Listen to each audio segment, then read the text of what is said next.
어떤 행동을 하실지 사실 디자이너들은 대부분 알고 있습니다. 신경 되게 많이 안 썼네, 굉장히 끔찍한 일이 아닌가라고 빨리 창가 자리로 가시면 좋을 것 같고, 구체적으로 불편하실 수 있지 않을까라는.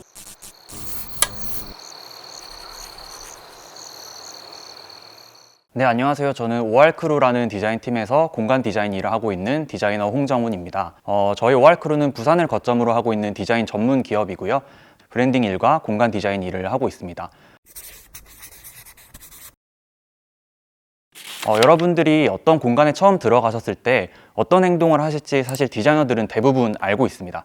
처음 들어가 보는 카페 같은 곳을 가거나 다인 병실 같은 것들을 활용하시는 상황을 생각을 해보면 아마 대부분은 창가 쪽 자리를 제일 먼저 선호를 하실 거예요. 그리고 그 다음으로 창가 쪽 자리가 이제 꽉 차 있다면 아마 구석 쪽 자리를 선호를 하실 텐데, 처음부터 중간에 있는 자리에 딱 자리를 잡으시는 분들은 아마 별로 없으실 거라고 생각을 하거든요.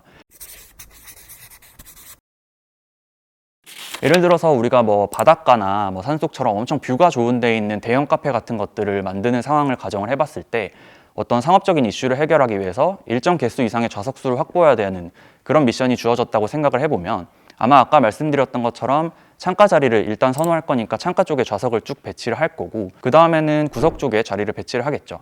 근데 이게 어떤 개인적인 선호보다는 사실 인간의 행동 본능에 조금 더 가까운 일이라고 분석을 할 수가 있습니다.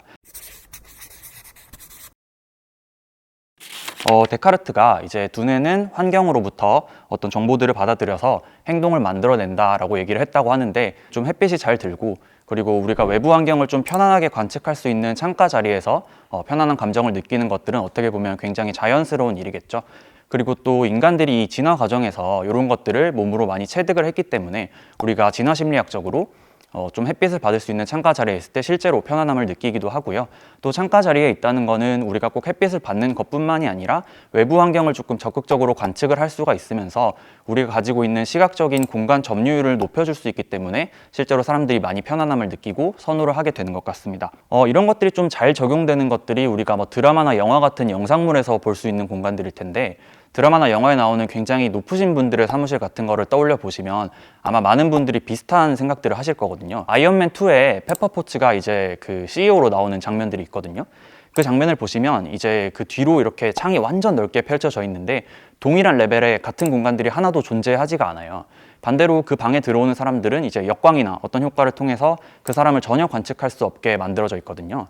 이런 것들이 어떻게 보면 영화적인 미장센의 방식으로서 공간으로 권력을 시각적으로 표현하는 그런 장치가 아닐까, 이런 것들을 저희가 볼 수 있는 거죠. 또 요즘에는 그런 사무실들이 많이 없다고 하는데, 옛날에는 이렇게 막 사장님이 부장님 등 뒤를 보고 부장님이 차장님 등 뒤를 보고 이렇게 구성된 사무실들도 많이 있다라고 제가 얘기를 들었었는데, 개인적으로는 굉장히 끔찍한 일이 아닌가라고 생각을 하고요. 구석 자리를 선호하는 것도 비슷한 맥락이라고 볼 수 있을 것 같은데, 우리가 아주 어린 아이들, 그러니까 사회적인 통념이 학습되지 않은 어린아이들을 이제 보더라도 뭐 놀이터처럼 이렇게 공간에 경계가 없는 곳에 데려다 두고 놀아라 라고 한다 그러면 아무 데서나 막 놀거든요.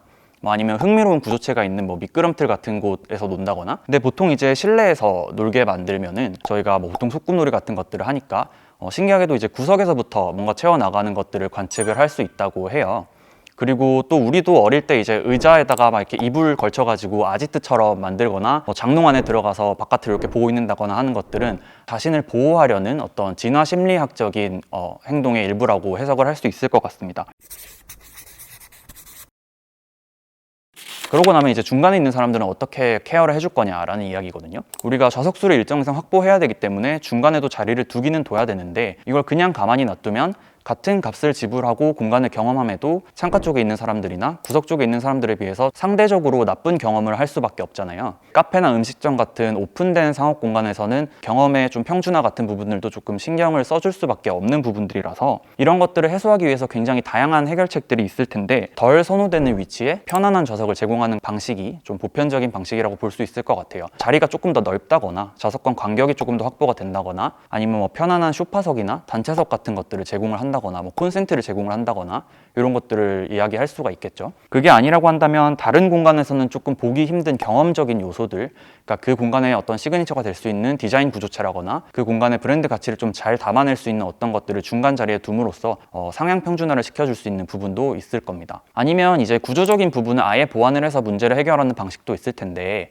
구석 자리를 조금 더 확보를 하기 위해서 구조체들을 추가로 설치를 해줄 수가 있을 거고 시야를 가려주기 위해서 박스 형태의 좌석을 설치하는 경우도 많이 보셨을 거고요. 그게 아니라면 일정 수준의 파티션을 설치한다거나 바닥이나 천장의 재질감 분리를 통해서 이 공간이 심리적으로 분리되어 있는 것처럼 연출을 해줄 수도 있을 겁니다. 요즘에는 이제 또 대형 카페들이 워낙 많이 생기고 있다 보니까 울산에 있는 그립비라는 카페나 부산 기장의 칠암사계 이런 카페들 사례를 보시면 이렇게 극장식으로 이제 계단을 구성을 해가지고 모든 자리들이 이제 창가 쪽 시야를 같이 점유할 수 있도록 커버하는 사례들도 아마 많이들 보실 수 있을 거예요. 아니면 이제 극단적으로 이거를 좀 역이용하는 것도 가능하긴 한데 우리가 어떤 공간에 가면은 흔히 이제 포토존이라고 부르는 그 공간의 심미적인 시그니처가 되는 것들을 의도적으로 구성해 놓은 공간들도 볼 수가 있거든요. 제가 친구랑 이제 제주도 놀러 갔을 때도 창고를 개조해서 만든 되게 멋진 펍 같은 데 갔었는데 그쪽 한쪽에 포토존이 되게 잘 구성이 돼 있었어요. 제가 기억하기로는 이렇게 모자를 활용해서 해놨던 것 같은데 제가 거기 갔을 때 어떤 걸 봤냐면 사람들이 이제 막 거기 앉아있는 사람들만 이렇게 쳐다보고 있는 거예요. 저 사람 나가면 내가 저기로 자리를 옮겨야지. 경험의 차이를 이용을 해서 재방문이나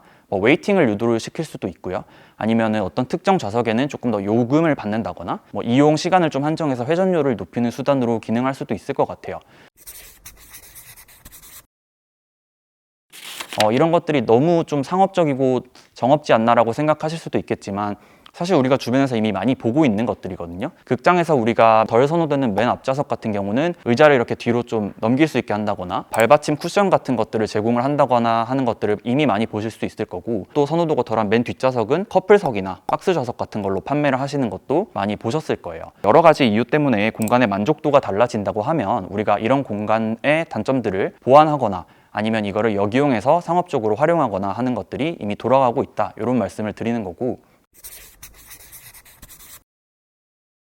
처음 보는 어플리케이션 같은 것들을 설치를 했을 때 당연히 이제 1차적으로는 제일 먼저 보이는 컨텐츠에게 시선을 뺏기겠지만 그 다음으로는 우리가 좌측 상단이나 우측 상단을 보면서 로그인 페이지가 어디 있지, 메뉴 페이지가 어디 있지 이런 것들을 자연스럽게 찾게 돼요. 그리고 거기 있는 것들을 대부분 다 아시거든요. 그리고 그걸 통해서 다음 페이지로 넘어갈 때 이걸 이제 온라인 공간 내에서의 공간 이동이라고 볼 수도 있을 텐데 이런 과정에서 전환이 너무 어색하다거나 스크롤이 너무 빠르다거나 하면은 우리가 실제로도 불편함을 느끼거든요. 그리고 정보가 제공되거나 뭔가 내가 타이핑을 해야 되는 그런 페이지 같은 경우에는 배경에 투명도를 줘서 아예 대비를 강하게 해버리거나 액션 요소들을 좀 줄이거나 하는 방식으로 이런 정보 전달의 용이성을 조금 보완을 하는 케이스들이 있어요. 근데 이런 것들이 잘 안 돼 있는 우리가 되게 오래된 은행 어플 같은 거 다운받으면은 막 답답하잖아요. 뭐가 어디 있는지도 잘 모르겠고 이런 것들이 이제 오프라인 공간에도 똑같이 대입해서 생각을 해보면 되게 재밌는 부분이거든요. 로그인 페이지를 자연스럽게 찾는다고 말씀드렸던 것처럼 우리가 처음 보는 공간에 들어가도 화장실이 어디 있는지 우리가 되게 어렵지 않게 찾을 수가 있어요. 구석으로 자연스럽게 가게 되고 그리고 다음 공간으로 이동을 할 때 페이지 전환이 어색하면 불편하다라고 말씀을 드렸던 것처럼 우리가 이런 것들이 직관적인 방식으로 공간 이동이 이루어지지 않는다면 실제로 사람들을 동선에서 충돌이 일어나거든요. 저희가 인테리어 디자인 프로젝트를 진행을 할 때 이미 뭐 건축적인 것들이 완성되어 있는 상태에서 들어가는 경우가 있어요. 근데 이런 것들이 조금 잘 되어 있지 않은 공간들 같은 경우 누가 봐도 화장실 가는 것처럼 생긴 길에 사실 밖으로 나가는 길이 있다거나 하면 실제로 안팎으로 오가는 사람들과 화장실을 가려고 했던 사람들 갔다가 없네 하고 나오는 사람들의 동선이 겹치면서 실제로 물리적인 충돌도 일어나거든요. 그럼 저희가 이런 것들을 디자인적으로 보완을 하기 위해서 뭔가 재질감에 대비를 준다거나 아니면 사이니지를 좀 많이 부착을 해준다거나 극단적인 방식으로는 이제 바닥에 진짜 라이닝 표시를 해야 되는 정도로 보완을 해야 되는 경우들도 생겨요. 그리고 아까 이제 정보가 제공되는 페이지에서 액션 요소나 이런 것들을 좀 줄여야 된다라고 말씀을 드렸던 것처럼 정보가 많이 이루어지는 공간들, 예를 들면 카운터나 뭐 인포메이션 같은 공간들 아니면 사람들의 체류 시간이 자연스럽게 길어질 수밖에 없는 뭔가 주요 동선의 입구 같은 부분들은 다른 동선들에 비해서 조금 더 넓은 공간 점유 면적을 줘야 사람들이 이제 불편하지 않게 느낀다라는 것들을 우리가 알 수 있는 거죠.